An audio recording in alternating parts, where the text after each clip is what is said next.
안녕하세요. 계획대로라면 다가오는 3월에 신부가 되었어야 할 30대 여성입니다. 그런 제가 이렇게 사연을 쓰게 된 건 파혼에 대한 후회 때문은 아니에요.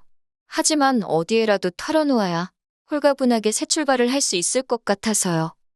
헤어진 지 반년이나 되었으니 얘랑이란 호칭은 물론이고 남자친구라는 호칭도 적절하지 않지만 그래도 달리 부를 만한 것이 없어서 남자친구라고 할게요.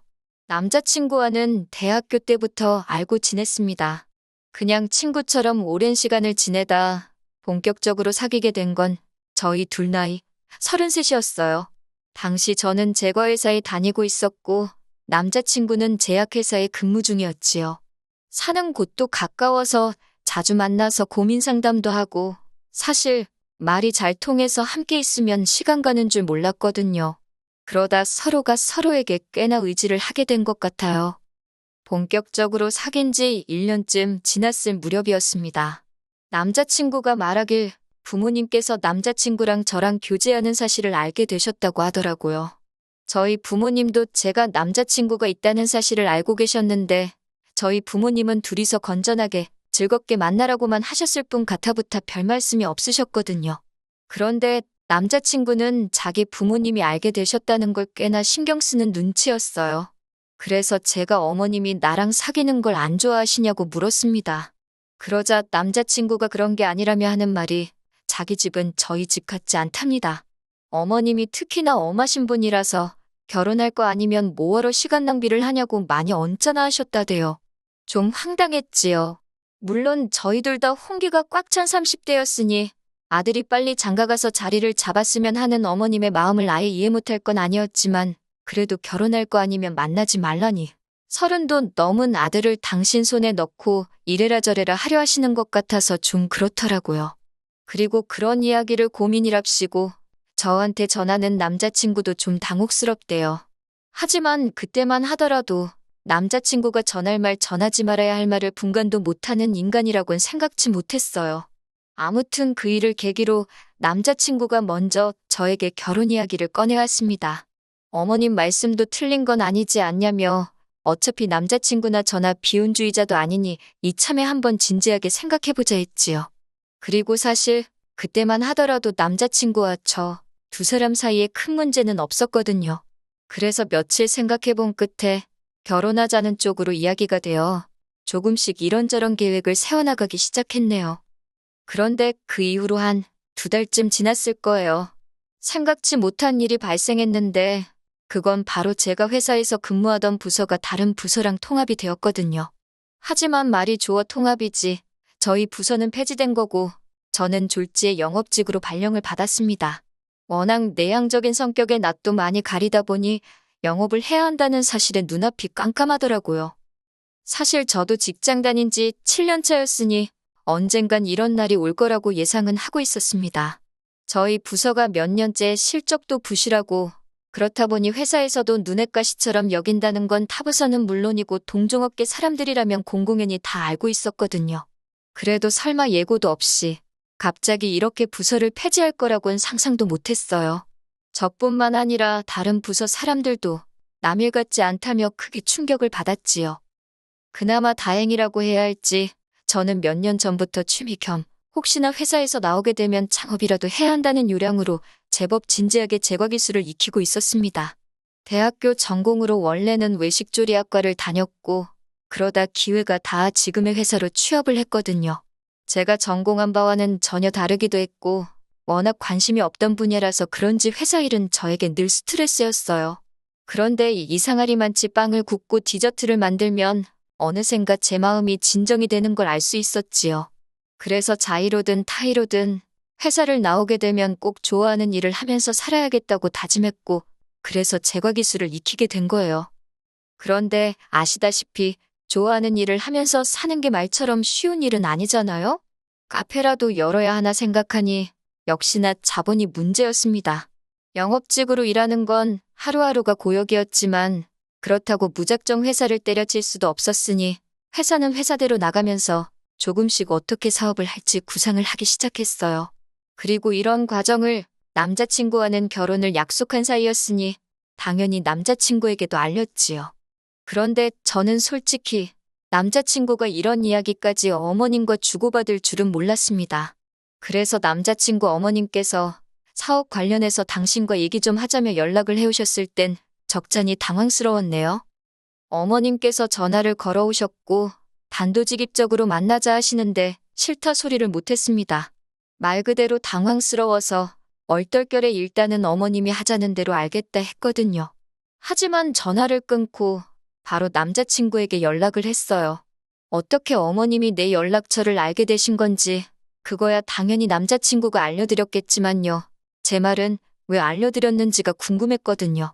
그랬더니 남자친구가 하는 말이 어머님이 비상연락망의 개념으로 알고 있겠다 하셨대요. 그래서 자기도 설마 저한테 직접 연락을 하실 거라고는 상상도 못했다 하더라고요. 남자친구가 거짓말을 하는 것 같지는 않았지만 언짢았던 건 사실입니다. 비상연락망이건 뭐건 간에 적어도 나한테 귀띔은 해줄 수 있던 거 아니냐니까 자기가 생각이 짧았다며 순순히 사과를 하대요. 그래서 더는 따져묻지 않았고 일단은 어머님과 만나기로 했으니 남자친구도 같이 나가자 했어요. 그렇게 어머님과 셋이 카페에서 첫 대면을 하게 되었습니다. 어머님께서 남자친구더러 당신 옆에 앉으라고 하시더군요. 자리가 중요한 건 아니지만 그런 작은 행동 하나하나 이래라 저래라 하시는 모습이 보기 좋진 않았어요. 이윽고 커피가 나오자 어머님이 먼저 저에게 한마디 하시대요. 당신 아들과 사귀면서 어떻게 당신한테 연락 한 번을 안 하냐고요. 잘 보이고 싶고 그런 게 없었나 보다며 비꼬시며 당신은 싹싹하고 예의 바른 사람이 좋다나요. 뭐라고 대꾸를 해야 할지 모르겠어서 일단은 죄송하다 했습니다. 돌이켜 생각해보면 사실 제가 죄송할 일은 아니었는데 그때는 어머님 기가 워낙 세니 저도 모르게 주눅이 들었던 것 같아요. 남자친구도 어머님 떨어 걱정 말라며 제가 앞으로 잘할 거라고 그러는데 왠지 설명할 수 없는 불쾌한 기분이 들대요. 이후로도 어머님께선 비슷한 어투로 잔소리를 좀 더 하셨습니다. 저는 그냥 말없이 내내하며 듣고만 있었고요. 그러다 어느 정도 어머님도 할 만큼 했다 싶으셨는지 저를 만나자 하신 본론을 꺼내셨습니다. 남자친구가 정확히 뭐라고 이야기를 한 건지는 모르겠는데 제가 남자친구랑 동업을 하고 싶어 하는 걸로 알고 계시더라고요. 그러면서 하시는 말씀이 그 사업 자금을 어머님이 대주시겠답니다. 생각지도 못한 이야기에 뭐라고 대답을 해야 할지 모르겠더군요. 사실 자본만 해결이 되면 저는 제 실력에도 자신이 있었기 때문에 안정적으로 카페를 운영해 나갈 자신이 있었거든요. 그렇다고 제가 돈이 아예 없었던 건 아니에요. 직장 생활하면서 돈을 모으긴 했으니까요. 다만 사업을 하려면 몇 천 가지고 되는 건 아니잖아요. 그 돈은 제가 시집 갈 때 필요한 돈이기도 했고요. 그래서 솔직히 대출을 받아야 하나 어째야 하나 이래저래 걱정 근심이 많았는데 갑자기 남자친구 어머님이 한 번에 해결해 주시겠다 하니 까놓고 말해서 대박이란 생각과 동시에 이게 맞는 건가 싶더라고요. 그래서 남자친구와 남자친구 어머님께 일단 감사하지만 생각 좀 해보겠다 했습니다. 집에 돌아와 곰곰이 생각을 해봤어요. 어차피 결혼할 사이니 같이 사업을 하는 게 나쁜 건 아니라는 생각이 들긴 하대요. 하지만 동시에 계속해서 찜찜한 마음이 사라지질 않더라고요. 어머님 성격도 보통이 아니신데 제가 그 도움까지 받으면 사업하는 내내 어머님한테 이리저리 끌려다닐 게 안 봐도 뻔했으니까요. 그래서 결국 이튿날 남자친구에게 호의는 감사하지만 거절한다고 전해달라 했습니다. 그랬더니 남자친구가 뭐가 문제냐며 그러지 말고 같이 하자고 절 조르더라고요. 저더러 너무 어렵게 생각하지 말라면서 계속 거듭해서 저를 설득했어요. 그리고 결국 남자친구의 성화에 제가 두 손 두 발 다 들었습니다. 어머님의 도움을 받아 같이 가게를 열자고 이야기가 됐지요. 하지만 이후로 제가 우려했던 상황이 조금씩 벌어졌습니다. 가게 자리를 보러 다니려 하니 어머님은 무조건 당신이 같이 다니겠다 하시더라고요. 제가 생긴 게 맹추 같고 말투가 어리숙해서 남들한테 눈탱이를 맞을지도 모른다고요. 면전에 말을 그렇게 하는데 누가 기분이 좋겠어요. 저도 그때는 빈정이 상해서 맹추같이 생겼다니 무슨 말씀을 그렇게 하시냐고 받아쳤습니다. 저희 어머니가 어머님 아들더러 멸치 같다고 하면 좋겠냐고요. 그리고 이 일로 초반부터 저랑 어머님 당연히 틀어졌어요. 남자친구가 어머님하고 무슨 일이 있었냐며 어머님께서 남자친구더러 저하고 사업하지 말라고 돈 대주기 싫다고 하셨답니다. 저도 그 돈 필요 없다고 어머님이 나더러 맹추같이 생겼단다고 들었던 말 그대로 전했어요. 그러자 남자친구 하는 말이 그건 그냥 하는 소리래요.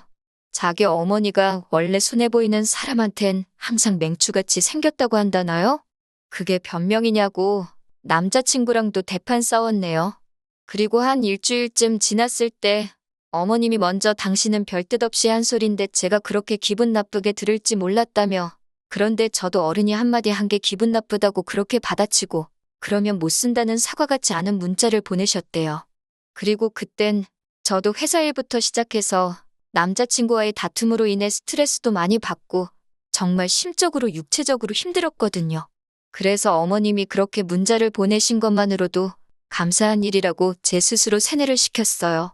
그리고는 얼렁뚱땅 남자친구와도 화해를 하고 다시 사업 준비도 진행해 나갔네요.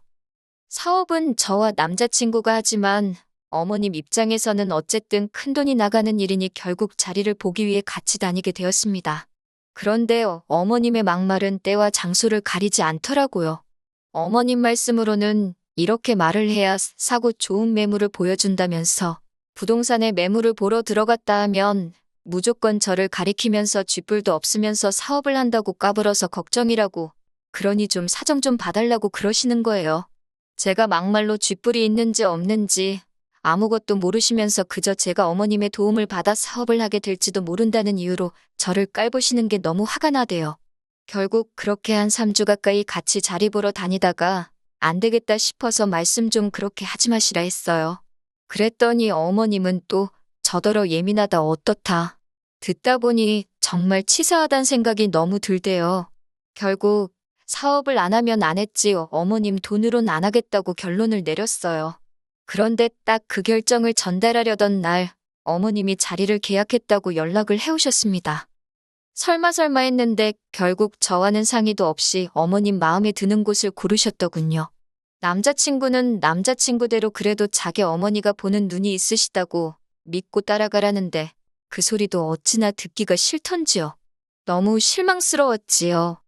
그러다 결국 어머님과 한바탕 목소리 높여 싸우게 되었습니다.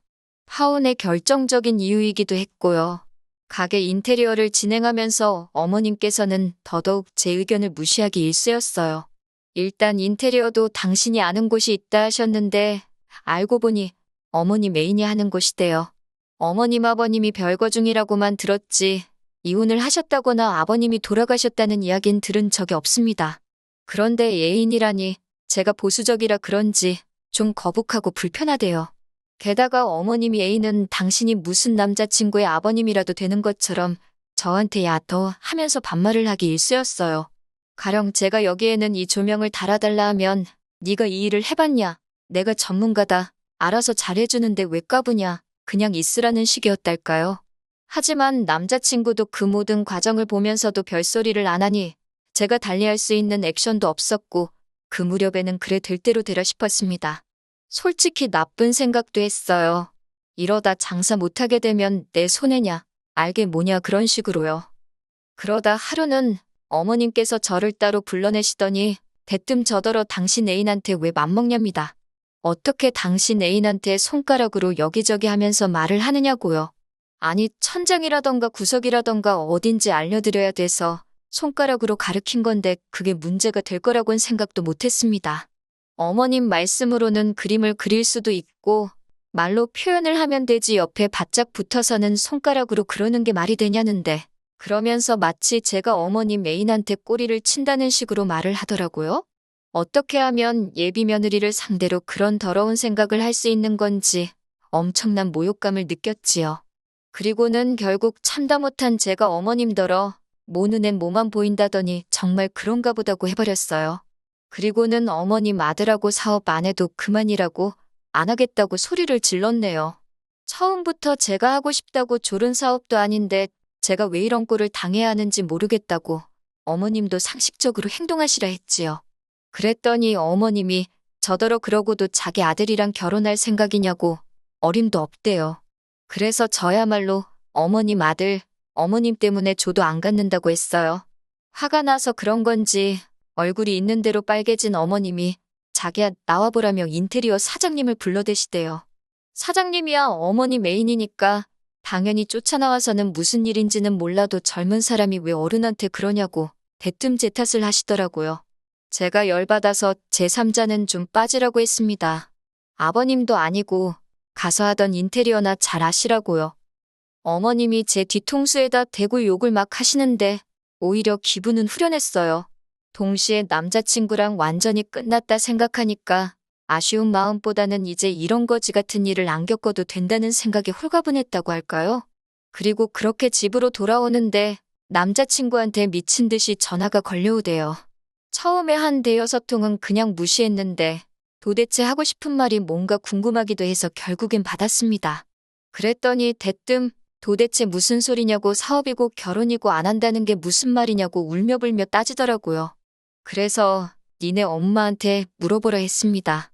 내가 뭐가 아쉬워선 니네 엄마 그 지랄 같은 성질 다 맞추고 하다못해 니네 엄마 애인인지 뭔지한테까지 비위를 맞춰야 하냐고 거기다 니네 엄마가 내가 니 새아빠인지 니 엄마 애인인지한테 꼬리를 친다는 개소리까지 들었다고 명예훼손으로 고소 안 하는 걸 다행인 줄 알라고 정말이지 따다다다 쏘아댔어요.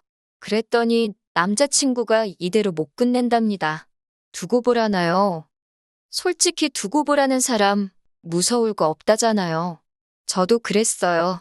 그나마 다행인 건 정말로 남자친구와 헤어졌다는 사실이 슬프기도 했지만 한편으론 두고 보라는 남자친구의 마지막 말 덕분에 금방 마음 정리를 할 수 있었다는 거예요. 처음 한 달은 마음이 복잡했지만 지금은 어느 정도 회복이 된 것 같아요. 그리고 두고 보자던 남자친구는 하루가 멀다 하고 저에게 미안하다고 연락을 해옵니다. 저만 돌아와 준다면 어머님하고는 연을 끊고 살 거라나요. 연을 끊던 연을 날리던 전 아무런 관심이 없고요.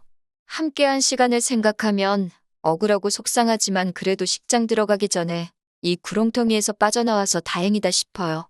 저는 일단 영업일이건 뭐건 간에 제가 처한 상황에서 최선을 다해 볼 생각입니다.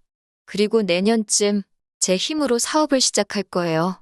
사업이 어느 정도 안정이 되면 한번 인사드리러 돌아오겠습니다. 그때는 좋은 이야기를 가지고 올게요.